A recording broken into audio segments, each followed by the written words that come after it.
They tried to kidnap my son, then they found out I was a U.S. Marshal. 4 armed men stepped out of an unmarked van and tried to kidnap my 22-year-old son in broad daylight. They flashed fake badges. They claimed to be federal agents. They wanted the code to a vault they thought held nothing more than hunting rifles. They had no idea they just declared war on a Chief Deputy U.S. Marshal. In under 30 seconds, all 4 of them were on the ground. This is how it happened. I'm pulling up my driveway at 6:30 p.m.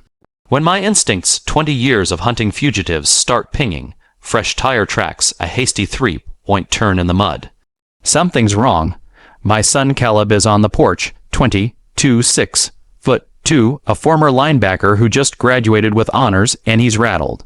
4 men had shown up in a van and a sedan, fake tactical vests, badges that were obviously plastic. They claimed a new ordinance gave them the right to inspect our basement vault, the one that actually holds equipment issued to a federal marshal, not hunting rifles. Their leader had gotten in Caleb's face, hand on his baton. We can do this the easy way, or we drag you downtown. Caleb held his ground, told them to get off the property. They left, but only because a call came through on their radio. I pull up my home security footage. The men move like amateurs, bunched at the door, blocking their own sightlines, cheap gear. This wasn't law enforcement. This was hired muscle, and someone had sent them. 30 minutes later, headlights. The leader, I'll later learn his name is Briggs, comes back alone, all swagger. Claims to be head of a regional safety task force. Contracted by an HOA I'm apparently now part of. Then he threatens Caleb directly. An obstruction charge on a clean record, right as he's job hunting. I step outside. I don't raise my voice. I tell him he's trespassing on federal property, and if he sets foot here again, I won't call the police, I'll respond directly. Briggs leaves rattled. But he leaves us with something valuable, confirmation that someone above him is running this operation. The next morning, a black Mercedes rolls up. Out steps Priscilla Thorne, late 50s, tailored suit, cold practiced smile. President of the Greater Valley Association. She hands me a fake legal notice demanding I sign over compliance to her HOA, plus $5,000 a month, weapon safety bond, or face asset seizure. I catch her lie instantly. The notice claims to be signed by the county zoning commissioner, a man I know retired 5 years ago. Her mask slips for half a second. Then the real threat comes out. She knows Caleb's name, his degree. She hints my son could be labeled an accomplice. She gives me 24 hours to sign over the house, or she'll bury us in litigation. Before she leaves, she says one line that tells me everything. You have no idea what you're sitting on. You're a squatter on a gold mine. She doesn't wait 24 hours. Within the hour, Caleb's new job, a prestigious engineering internship, rescinds its offer, citing an anonymous tip about violent criminal conduct.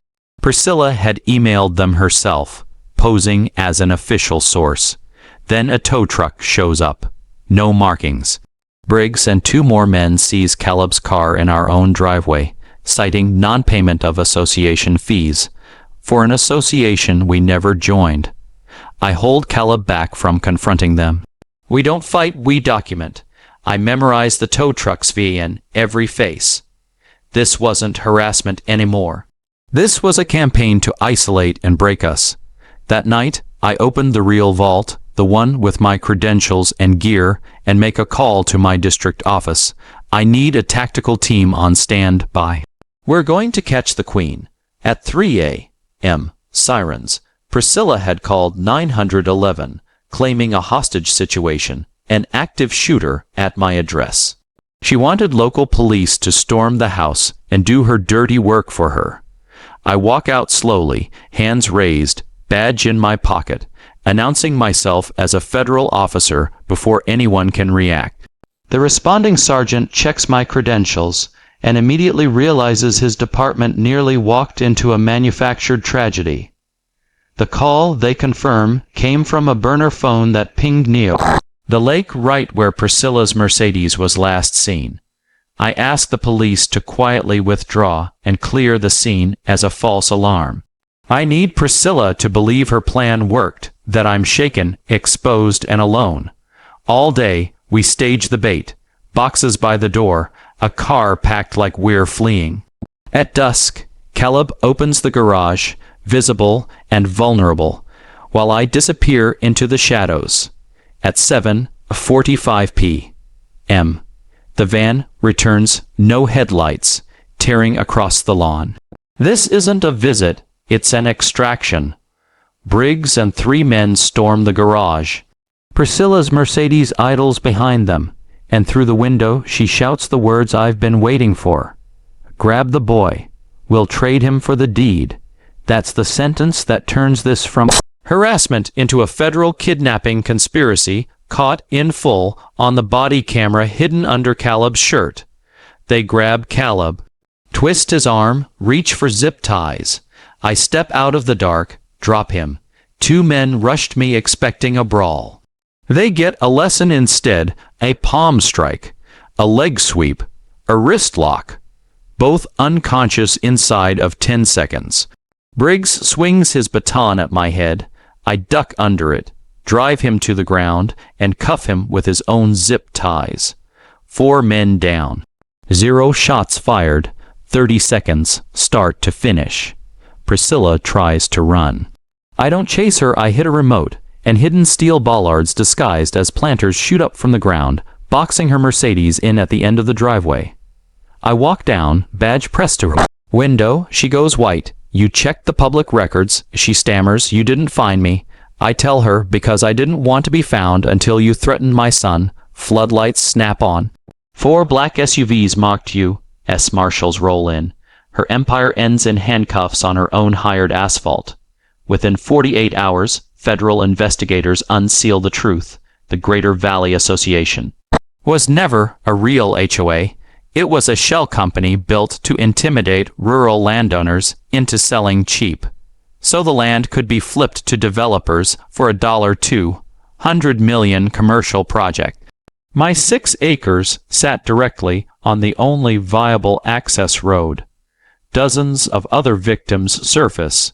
Briggs flips immediately, testifying against Priscilla on extortion and arson charges. Caleb's car comes back fully detailed. The impound owner wants nothing to do with a federal RICO case. And a week later, a letter arrives. The engineering firm that fired Caleb over a lie now wants him back with a raise and a signing bonus after the DOJ set the record straight. Priscilla Thorne is facing 20 years without parole. The driveway is quiet again. Just my truck, Caleb's car, and land that no one will ever try to take from us again. Caleb turns to me on the porch. You never told me you were a chief deputy. I thought you just did logistics. Moving bad people to where they can't hurt anyone else, I tell him, is a logistical challenge. He offers his fist.